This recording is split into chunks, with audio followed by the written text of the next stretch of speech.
Seturut dengan pembacaan Alkitab kita, hari ini kita membaca dalam 1 Petrus pasal 2 ayat 1 sampai 10. Mari kita membuka Alkitab dalam buku 1 Petrus pasal 2 ayat 1 sampai 10. Di sini nanti kita melihat apa yang perlu kita perbuat sesudah kita lahir baru, sesudah kita selamat. Mari buka Alkitab saudara, 1 Petrus pasal 2 ayat 1 sampai 10. Mari kita membacanya bersama-sama. Karena itu, buanglah segala kejahatan, segala tipu muslihat, dan segala macam kemunafikan, kedengkian dan fitnah. Dan jadilah sama seperti bayi yang baru lahir, yang selalu ingin akan air susu yang murni dan yang rohani, supaya olehnya kamu bertumbuh dan beroleh keselamatan. Jika kamu benar-benar telah mengecap kebaikan Tuhan, dan datanglah kepadanya batu yang hidup itu, yang memang dibuang oleh manusia, tetapi yang dipilih dan dihormat di hadirat Allah.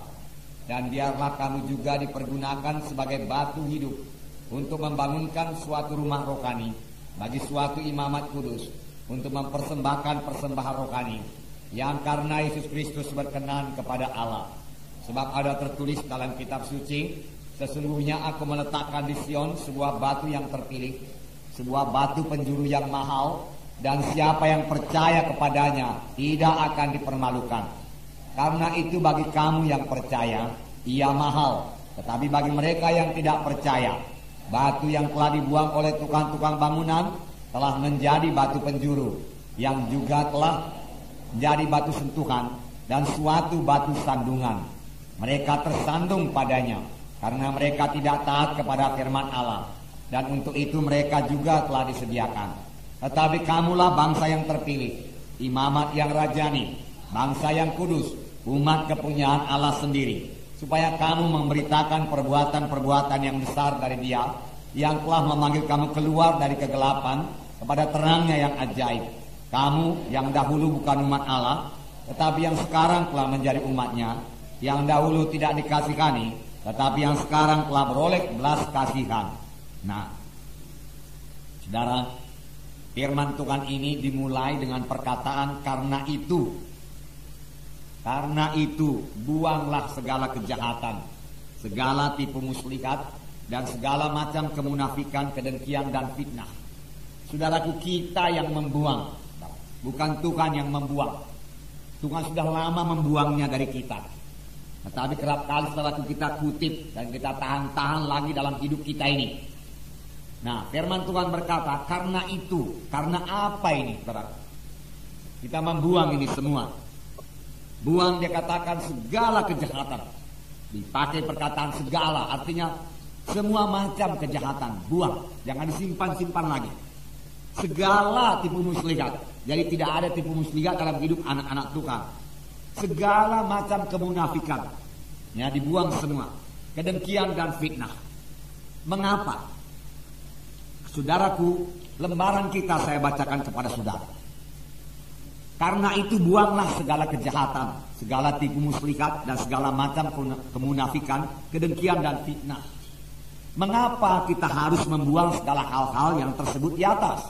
Pertama, karena kita telah ditebus dengan harga yang mahal, supaya kita menjadi anak-anak Allah.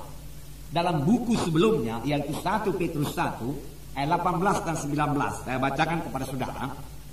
Sebab kamu tahu bahwa kamu telah ditebus dari cara hidupmu yang sia-sia, yang kamu warisi dari nenek moyangmu itu, bukan dengan barang yang fana, bukan pula dengan perak atau emas, melainkan dengan darah yang mahal, yaitu darah Kristus, yang sama seperti darah anak domba yang tak bernoda dan tak bercacat. Jadi saudara sudah ditebus, saya sudah ditebus, amin saudara.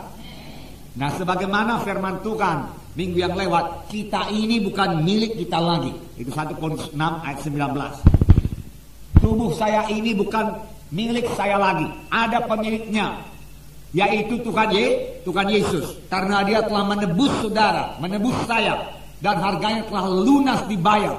Oleh sebab itu, muliakan Tuhan dengan tubuhmu, firman Tuhan berkata.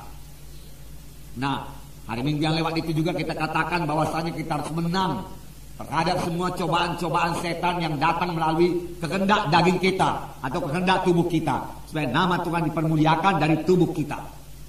Karena tubuh kita ini bukan milik kita, jadi bukan suka hati kita saja lagi tubuh kita ini, sudah ditebus Tuhan. Bahkan seluruh hidup kita telah ditebus Tuhan. Dengan apa ditebus Tuhan? Bukan dengan emas dan perak, tetapi dengan darah yang mahal, darah anak domba yang tak bercacat, yaitu darah Yesus, darah Kristus, darah mahal itu dicurahkan kepada saudara. Karena itu, karena saudara sudah ditebus dan saudara sudah selamat, saudara bukan milik saudara lagi.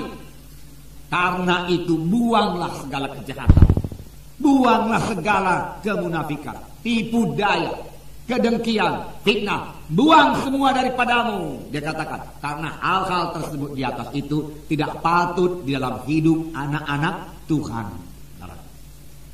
Itu bukan bahagian hidup anak-anak Tuhan. Dahulu itu bahagian hidup kita sebelum kita selamat. Nah, yang kedua dikatakan, mengapa ya kita buang segala perkara-perkara di atas itu tadi? Kedua, karena kita telah dilahirkan baru oleh firman Allah. Kita telah lahir baru menjadi kejadian yang baru. Perkara lama lenyap, jangan disimpan-simpan lagi. Perkara baru timbul.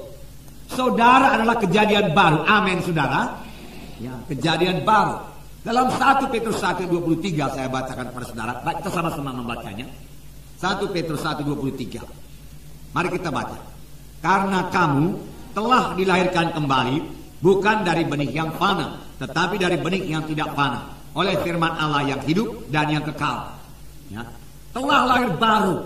Jangan bimbangkan ini, saudara. Saudara sudah lahir baru. Amin, saudara. Ya, lahir baru. Apa yang melahirkan kita baru? Yaitu firman Allah yang hidup dan kekal. Buku Yohanes mengatakan dari air dan roh, dari firman Allah dan roh Allah. Sepanjang kita sudah menerima Yesus, kita menerima kehidupan. Kita lahir baru. Siapa yang memiliki Yesus, dia memiliki hidup baru sebenarnya. Siapa yang tidak memiliki Yesus, tidak memiliki hidup baru. Karena itu buang semua yang lama. Buang. Nah, karena kita sudah lahir baru, tidak patut lagi hal tersebut lengket dalam hidup anak-anak Tuhan. Buang, lepaskan. Karena saudara sanggup membuangnya.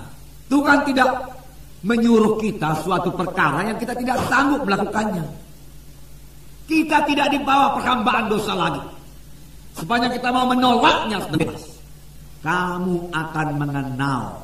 Kamu akan mengenal. Kamu akan mengetahui. Mengetahui apa? Apa, saudara? Kebenaran. Dan kebenaran itu membebaskan kamu. Jadi bagaimana supaya kita bebas? Tahu, mengerti. Sekedar kebenaran saja, sudah ada kebenaran, sudah ada Yesus.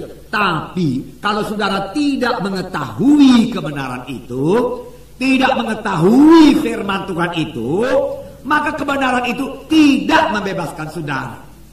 Tetapi supaya saudara mengetahui kebenaran itu, maka kebenaran itu membebaskan saudara, termasuk bebas daripada perkara-perkara ini tadi, perkara-perkara dosa ini. Nah, saudara, ini hidup yang sentosa, hidup dalam roh Tuhan, saudara. Bebaskan itu semua.